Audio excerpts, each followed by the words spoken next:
Assalamualaikum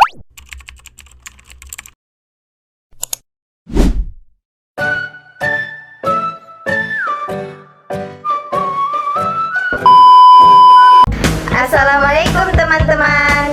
Perkenalkan, nama saya Nurul Qalbi dengan NIM 2412100602. Saya Nurdin Nadianti dengan NIM 2412100587. Nah, pada video kali ini kita akan menjelaskan mengenai teknologi dan algoritma penjadwalan disk guna untuk memenuhi mata kuliah sistem operasi. Dosen pengampu Pak Jimsan ST MKom. Selamat menyaksikan. Nah, baik, di sini saya akan menjelaskan tentang magnetic disk. Di sini ada hard disk, di mana perangkat penyimpanan dengan permukaan magnetik. Nah, maksudnya itu cara kerja hard disk pakai permukaan magnetik untuk menyimpan data. Jadi semua file yang kita foto, video, tugas ataupun aplikasi disimpan di piringan metal yang ada di dalam hard disk. Nah, kemudian di sini ada hard disk read atau write head. Nah, di sini ada bagian-bagiannya. Yang pertama platter, spindle, dan read ataupun write head. Nah, yang pertama itu platter. Nah, dia ini piringan yang ada di dalam hard disk. Nah, di sini semua data kita disimpan dan piringannya bisa lebih dari satu. Kemudian yang kedua ada spindle. Nah, ini dia bagian yang bikin platter berputar cepat. Nah, jika spindle tidak terputar, data tidak bisa dibaca. Kemudian yang ketiga ada write atau write head. Nah, dia ini kepala kecil yang tugasnya membaca data dari platter dan menulis data baru. Nah, cara kerjanya juga sangat cepat dan gerakannya itu sangat presisi. Nah, kemudian ada hard disk ruang rekam track dan sektor. Nah, di mana track ini jalur berbentuk lingkaran di atas platter. Nah, datanya disusun dalam jalur track tersebut. Nah, di sini yang kedua itu ada sektor. Nah, di mana potongan kecil dari track semacam blok data. Nah, saat komputer menyimpan file dibagi kecil dan disimpan di sektor ini. Nah, kemudian ada jenis head. Di sini ada visit head ataupun moving head. Nah, di mana visit head ini kepala bacanya tidak bergerak, tapi dia track punya head sendiri. Nah, dia ini teknologi lama. Nah, sedangkan moving head dia kepalanya bisa bergerak ke berbagai track. Nah, sesuai kebutuhan. Nah, teknologi ini dipakai hard disk modern karena dia lebih efisien. Nah, yang kemudian ada teknologi hard disk atau shock protection system atau biasa disebut dengan SPS. Nah, dia ini di mana SPS ini sistem pelindung di hard disk yang berfungsi menjaga supaya hard disk tetap aman jika jatuh, nah, dari guncangan ataupun terbanting sedikit. Nah, hard disk ini sangat sensitif, jadi fitur ini penting agar komponen di dalam tidak rusak. Nah, kemudian ada self monitoring, analysis and reporting atau biasa disebut dengan SMART. Nah, dia ini untuk memantau kondisi hard disk. Nah, SMART juga bisa mendeteksi jika hard disk mulai bermasalah. Nah, misalnya banyak bad sector, suhu terlalu panas ataupun performa menurun. Nah, sehingga muncullah tanda peringatan sebelum hard disk rusak total. Yang kemudian ada solid state disk atau SSD. Nah, dia ini versi modernnya dari hard disk. Nah, bedanya dia tidak pakai piringan yang berputar. Nah, isinya chip, yaitu mirip flash disk tapi lebih cepat. Nah, lebih awet ataupun lebih tahan benturan. Nah, dan proses baca tulis datanya itu jauh lebih cepat. Nah, makanya sekarang itu banyak laptop baru pakai SSD. Nah, kemudian ada solid state disk SSD sama dengan di atas. Kita lanjut saja. Kemudian ada magnetor system head. Nah, dia ini jenis kepala bacanya yang lebih peka terhadap sinyal magnetik. Nah, karena lebih sensitif, kepalanya itu bisa membaca data yang lebih padat. Hasilnya kapasitas hard disk bisa lebih besar tanpa membesar ukuran fisiknya. Nah, kemudian ada partial response maximum likelihood. Nah, atau biasa disebut dengan PRML. Ya, dia ini teknik membaca sinyal data dari piringan. Nah, dengan PRML, sinyal awalnya lemah atau samar-samar, dia tetap bisa dibaca dengan cepat. Nah, teknologi ini bikin hard disk lebih akurat membaca data dan mengurangi error. Nah, kemudian ada hot swap dan plug and play. Nah, dia ini hot swapnya itu bisa cabut ataupun pasang hard disk saat perangkat masih hidup. Nah, biasanya itu di servers.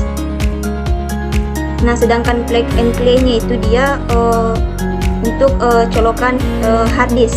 Nah, dia ini langsung bisa dipakai tanpa setelan ribet. Nah, kemudian ada Environment Protection Agency atau API. Nah, dia ini API itu standar teknologinya itu untuk membuat perangkat lebih hemat energi. Nah, hard disk yang sesuai dengan API, nah biasanya lebih sedikit konsumsi listriknya dan lebih ramah lingkungan. Nah, kemudian ada Error Correction Code atau SCC. Nah, dia ini semacam sistem otomatis yang memperbaiki data yang rusak. Nah, jadi kalau ada data yang melenceng, nah SCC ini bisa mengoreksi supaya tetap bisa dibaca dengan benar. Yang kemudian ada auto transfer. Nah, dimana fitur ini untuk mempercepat proses pemindahan data dengan auto transfer. Nah, file yang dipindahkan ke hard disk bisa lebih stabil dan terutama file yang terbesar. Nah, itu saja yang dapat saya jelaskan. Selebihnya dijelaskan oleh teman saya. Baik, selanjutnya saya akan melanjutkan materi dari rekan saya. Jadi di sini saya akan membahas mengenai pengaksesan disk. Jadi pengaksesan disk itu adalah proses bagaimana track head atau kepala baca pada hard disk bergerak untuk menemukan dan membaca atau menulis data pada track atau jalur tertentu di piringan disk. Secara sederhananya, pengaksesan disk itu adalah cara komputer mencari data di hard disk. Nah, dalam pengaksesan disk ada namanya algoritma penjadwalan disk. Di antaranya penjadwalan yang pertama itu ada pengaksesan disk dengan metode PTPD, yaitu pertama tiba, pertama dilayani. Jadi maksudnya itu PTPD adalah metode penjadwalan disk yang memproses permintaan baca pada disk berdasarkan urutan kedatangannya. Seperti pada contoh di sini diketahui disk mempunyai 100 track, di mana antrian aksesnya itu ada 13, 46, 65 dan seterusnya, dan mempunyai hit 50. Nah, jadi cara kerjanya itu, cara jalannya itu, permintaan yang datang lebih dulu akan dilayani terlebih dahulu. Nah, di sini kita mulai dari hitnya yaitu 50. Kenapa dia mengarah ke 13? Karena 13 itu merupakan antrian pertama tadi di sini. Kemudian ada 46, maka dia setelah 13 dia akan mengarah ke 46. Kemudian ke 65, 27, 95 dan seterusnya. Jadi pada metode PTPD ini semuanya itu dilayani sesuai dengan antriannya masing-masing. Kemudian yang kedua itu ada pengaksesan disk yaitu pickup. Jadi pickup ini hampir mirip dengan PTPD tadi, yang dimana dia akses tracknya atau akses jalurnya itu dimulai dari yang antrian yang terdekat. Kemudian track yang ia lewati dia akan ambil. Kemudian setelah dia ambil, dia tidak perlu mengakses jalur yang telah diambil tadi, jalur atau track yang telah diakses tadi. Tentu seperti contoh algoritmanya itu dimulai dari hit 50, dia mengarah ke 13 sesuai dengan antriannya. Karena dia melewati track atau jalur 46, 27 dan 17, maka otomatis jalur yang telah dilewati ini akan diambilnya, sehingga jika telah diambilnya dia tidak bisa mengakses jalur ini lagi. Seperti pada penyelesaian keduanya ini, dia dimulai dari 13 ke 65. Nah, karena di sini tadi jalurnya sudah dipakai, maka dia sudah tidak bisa mengaksesnya lagi. Akan tetapi dia memulai dari 52 karena 52 dan 53 ini tadi belum dilewati, sehingga masih bisa diakses. Kemudian selanjutnya begitu juga seterusnya dari 65 ke 95 karena dia melewati jalur yaitu 82, maka 82 ini telah diakses, jadi tidak bisa diakses lagi. Kemudian selanjutnya yaitu, nah di sini ada 95 ke 9 karena di sini jalurnya telah diakses semua, maka dia tidak melewati jalur atau trek apapun karena semuanya sudah diakses. Begitu pula seterusnya sampai ke bawah. Kemudian selanjutnya itu ada pengaksesan disk WCTD, yaitu waktu cari terpendek di pertama. Maksudnya itu adalah akses trek terdekat dengan hit dan seterusnya, yaitu metode penjadwalan disk yang memilih permintaan dan jaraknya itu paling dekat dengan posisi hit saat ini. Nah, karena dia paling dekat dengan metodenya itu yang paling dekat dengan posisi hit saat ini, karena hitnya itu kan 50, maka posisi hit yang paling dekat saat ini itu adalah 52, yang dimana dia memiliki selisih jarak yang dekat, otomatis dia akan memilih 52. Kemudian setelah 52 juga dia ke 53 karena dia memiliki selisih yang dekat. Kemudian selanjutnya dia ke 46. Nah, kenapa dia ke 46 bukan ke 65? Karena selisih atau jarak antara 53 dan 46 itu lebih kecil dibandingkan jarak antara 53 ke 65. Begitu pula seterusnya. 46 ke 27, 27 ke 17, ke 13, 9, 7, dan seterusnya. Baik, selanjutnya itu ada pengaksesan disk loop. Loop itu bergerak naik menuju antrian trek terbesar, turun menuju antrian trek terkecil yang sudah diakses tidak diakses lagi. Maksudnya apa? Loop itu bergerak menuju, jadi dia ini bergerak menuju antrian yang paling terbesar yaitu 98. Kemudian jika dia melewati jalur angka yang dilaluinya, maka dia akan mengambilnya juga. Kemudian jika sudah sampai di antrian paling terbesar, dia itu akan berpindah arah ke bawah menuju antrian paling terkecil. Jadi dia memulai mengambil angka yang dilaluinya itu dari 46 karena di bagian sini tadi sudah diambil waktu bergerak menuju antrian yang paling besar tadi.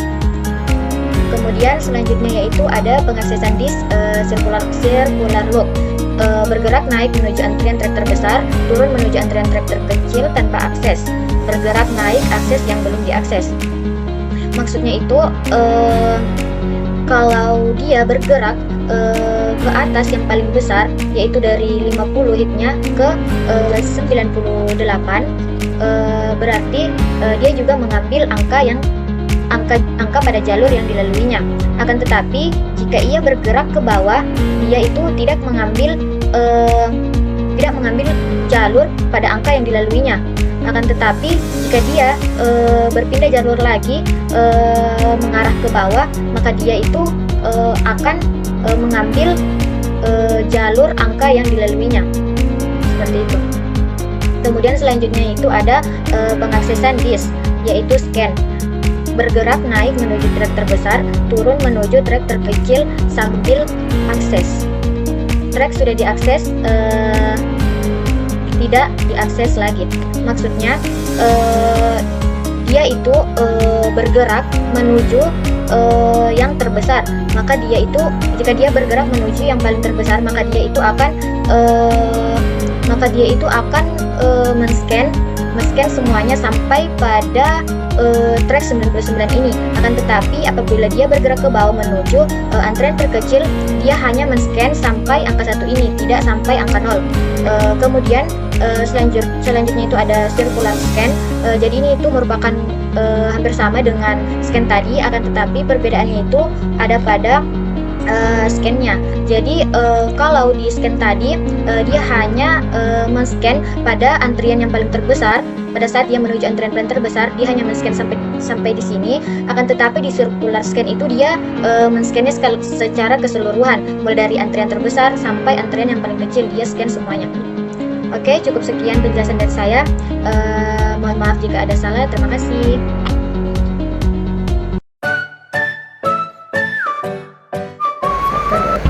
Nah, itulah tadi sedikit pemaparan materi mengenai teknologi dan algoritma penjadwalan disk. Semoga bermanfaat bagi teman-teman sekalian. Sekian dan terima kasih. Bye-bye.